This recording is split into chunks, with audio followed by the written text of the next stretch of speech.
ඔබට මතක ඇති ඒ අහිංසක මල් කකුල දෙක. අකාලේ මිලෙන වූ ඒ සිද්ධිය. බොහෝ දෙනාගේ හද කම්පා කරන ඒ පුවත. මේ සිද්ධිය පිටුපස සැඟවුණු තවත් ඇඟ කිලි පොලා යන කතාවක් ගැනයි මේ කියන්න හදන්නේ.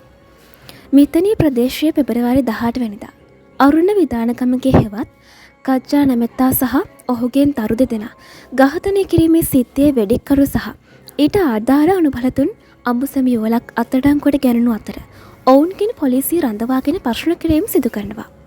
ඒ අනුව වෙඩික්කරුගෙන් සිදු කළ ප්‍රශ්න කිරීම වලදී පවා ඔහු පාපෝච්චාරණය කර ඇත්තේ ඩුබායිහි සිටින බැකෝ සමන්ගේ ඇඳුනුම මත. ඔහුගේ ගෝලයක වූ ලහිරු නැමැත්තාගෙන් ලැබුණු කොන්ත්‍රාත්තුවකට අනුව අදාළ ඝාතනය සිදු කර බවටයි. තමන් කච්චා නැමැත්තා ඝාතනය සඳහා පැමිණි නමුත් දරු දෙදෙනා ඝාතනය කිරීම අරමුණේ නොතිබූ බවද වෙඩික්කරු පවසා තියෙනවා. කෙසේ වෙතත් තමන් පැමිණි අතුරුපැදිය පැද වූ බැකෝ තමන්ගේ ගෝලයා විසින් ළමයි හිටියට කමක් නැහැ ගහලා දාපන් යනුවෙන් පැවසූ බවද වෙඩික්කරු පාපෝච්චාරණය කර තිබුණා.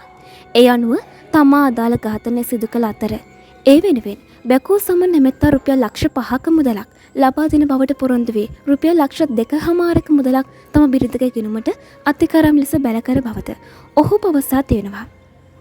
කෙසේ නමුත් අදාළ ඝාතනය සිදු කිරීමෙන් අනතුරුව ඉතිරි ලක්ෂ 2.5ක මුදල ලබා ගැනීම සඳහා බැකෝ සමන්ට සහ රහිරු නැමැත්තාට දුරකථන ඇමතුම් ලබා දුන්නද ඔවුන් ඊට ප්‍රතිචාර නොදැක්වූ බව ඔහු පොලිසිය හමුවේ පාපෝච්චාරණය කර තියෙනවා.